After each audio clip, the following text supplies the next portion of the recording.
He rescued 2 infants from the trash.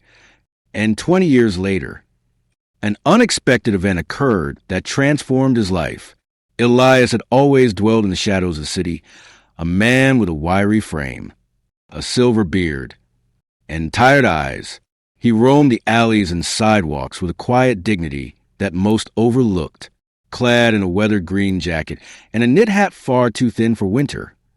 He pushed a rickety shopping cart filled with old books, broken radios, and 2 folded blankets.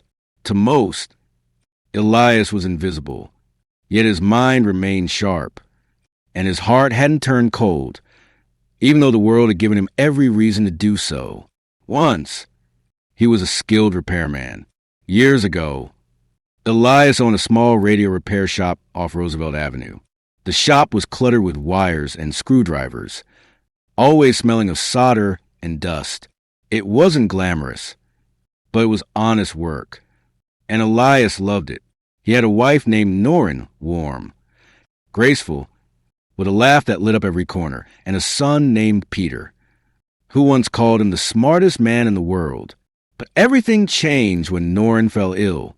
The medical bills poured in like waves, and Elias sold everything to try to save her, his tools, the shop, even the old clock Norrin had gifted him on their 10th anniversary. When she passed, the light in Elias's world vanished. Peter, only 17 at the time, became bitter and distant.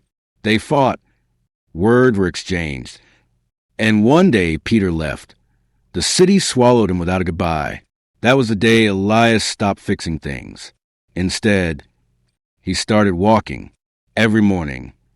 Elias pushed his cart along quieter parts of the city, knowing where to find warm air vents, which dumpsters held expired fruit, and which churches served soup on Thursdays.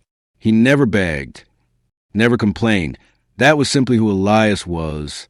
But on one cold morning, everything changed. The sky was pale and heavy with clouds as Elias trudged down Maple Street, taking his usual shortcut behind Westwood Grocery. Behind the building stood a large green dumpster, usually filled with stale bread and old lettuce. Elias had found bruised apples there before. He walked past it slowly, then suddenly heard it, a faint, shaky cry. At first, he thought it was a cat, but it was too high-pitched, too desperate. Elias stopped, turned, and moved closer. His hands trembled as he lifted the dumpster lid. Nestled between 2 trash bags were 2 newborn babies, tiny, barely wrapped in a thin towel. Their dark skin was cold to the touch.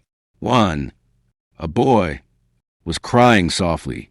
The other, a girl, was motionless, her eyelids fluttering weakly. Elias froze for a moment, breath caught, then sprang into action. He pulled off his coat, wrapped them both inside, and pressed them to his chest. "You're okay, little ones," he whispered. "I've got you now." Without hesitation, he moved down the street past blinking lights and icy sidewalks. Elias stumbled into St. Mary's Hospital, knees aching and arms numb. But he didn't stop until he reached the reception desk. The nurse behind it gasped. "Please," Elias said, voice cracking. "Help them." What followed was chaos. Doctors and nurses swarmed the babies. A pediatric team was called. Warmers were brought in. Elias waited outside the emergency room, soaked with sweat and snow, watching every second as if his life depended on it. "Where'd you find them?" a nurse named Clara asked gently. "In a dumpster," he said, voice trembling, "behind Westwood Grocery." "Your coat?" she whispered. It kept him from freezing. Elias stayed at the hospital all night. A volunteer offered him coffee. Another handed him a pair of dry socks. He refused to leave. "I just want to know they'll be okay," he said. The next morning, Clara approached him with a smile. "They made it," she said. "Both of them. We've named them temporarily, Aiden and Amara, but they're stable." Elias wept. He didn't understand why those children had been abandoned there. But holding them had ignited something within him, a warmth he believed he'd lost forever. In the following weeks, Elias became a familiar face at the hospital. He visited daily, sitting quietly outside the nursery window, watching Aiden and Amara grow stronger. Clara often brought him tea. Sometimes they talked about their names, about how Amara always gripped her tiny fists in her sleep, and how Aiden loved the sound of music. Elias began to smile again, but he knew good things rarely lasted long. Social services arrived, and the twins would be placed in foster care. Elias had no home, no income, no legal grounds to adopt them. His heart begged him, but he couldn't. Clara stood with him that night as they watched the babies being wheeled away. "You saved them," she whispered. "That matters." He nodded, eyes full of tears. Then, just like that, they were gone. Elias returned to the streets. But he was no longer the same. He began fixing things again, radios from junkyards, bicycles abandoned in alleys, giving them to local shelters. He helped a blind woman repair her walker, taught a teenage boy how to fix a lamp. He kept busy, waiting because something deep inside told him he hadn't seen the last of those children. 20 years had passed since Elias found the twins behind that grocery store dumpster. His beard was now fully white, his walk slower, his hands more brittle. He lived at Haven House Shelter, sharing a small corner bed and meals with others burdened by heavy pasts.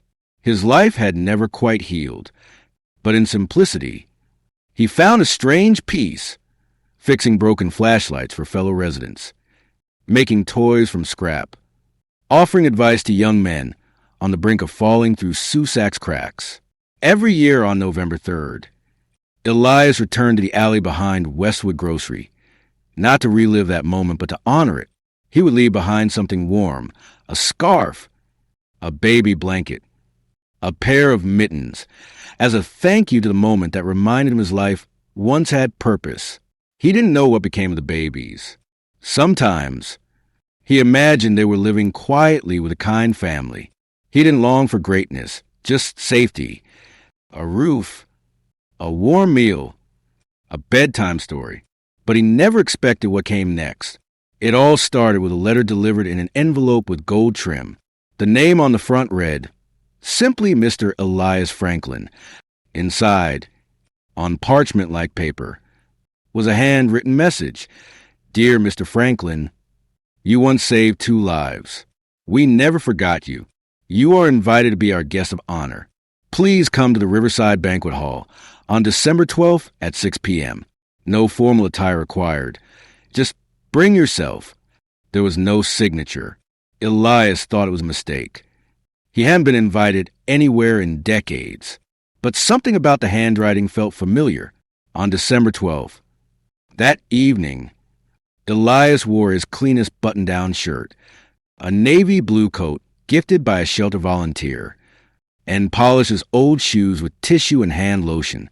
He combed his hair, stood straighter, and took the shuttle bus to Riverside. When he arrived, his heart nearly stopped. The building shimmered with light and laughter. People in suits and gowns mingled in the lobby. Waiters carried trays of sparkling drinks. Hesitant, he approached the door. The hostess at the front desk smiled. "Mr. Franklin?" He nodded cautiously. "This way, please." She led him into a grand ballroom. At first, Elias fell out of place. But then the lights dimmed. A young man in a gray suit stepped to the microphone, his hair braided neatly, his voice calm but commanding. "Good evening, everyone. Tonight, we gather not just for charity, but for legacy." A second man, taller, broad-shouldered, dressed in a dark blue tuxedo, stepped beside him with an easy smile. The first spoke again. 20 years ago, my brother and I were left to die behind a grocery store dumpster. We don't remember that day, but we remember who gave us life." The second man smiled, eyes glassy, a man with nothing but his coat. a man who didn't walk past us, but gave us everything when he had nothing. Elias felt his knees weaken as someone gently guided him toward the stage. The entire room rose to their feet in a standing ovation. The brothers stepped down, wrapping their arms around him. "I'm Amara," the taller one whispered. "And I'm Aiden," said the first. "You named us without even knowing it." Tears streamed down Elias's face as the crowd cheered again, some wiping their eyes. Then Amara turned to the audience. "Because of Elias, I became a cardiac surgeon.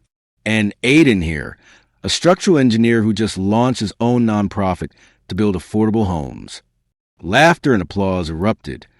But that's not why they were there. Aiden added, "We're here because it's time to give back." Behind them, an image flashed on the screen, a cozy house with a porch swing and garden. Amara took Elias's hand, holding out a set of keys. "This is yours," she said. "Fully paid for. In your name." Elias gasped, "No, I couldn't. You already did." Aiden said, "And there's more." Amara added, "A monthly stipend, medical coverage, and a workshop out back, fully stocked, in case you ever want to keep fixing things." The room erupted into applause once again. Elias sat down, still overwhelmed. "Why me?" he asked softly, tears choking his voice. "Why now?" Aiden smiled gently. "Because you didn't wait for thanks. You did it when no one else would." The story made headlines the next morning. From a forgotten man to a family. The homeless man who saved 2 babies and was saved in return. Elias moved into the house 2 weeks later. Neighbors welcomed him with casseroles. Children brought old radios for him to fix. Every Friday, Amara and Aiden came by with groceries and updates on their projects. Sometimes they laughed. Sometimes they just sat in silence, simply enjoying the presence of the man who had saved their lives. But Elias always looked at them with the same awe, not for their degrees, nor for the house, but because in the end, love had come full circle.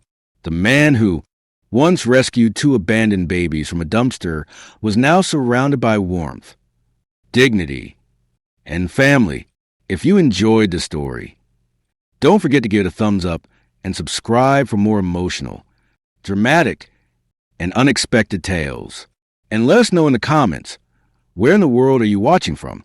We love hearing from all of you.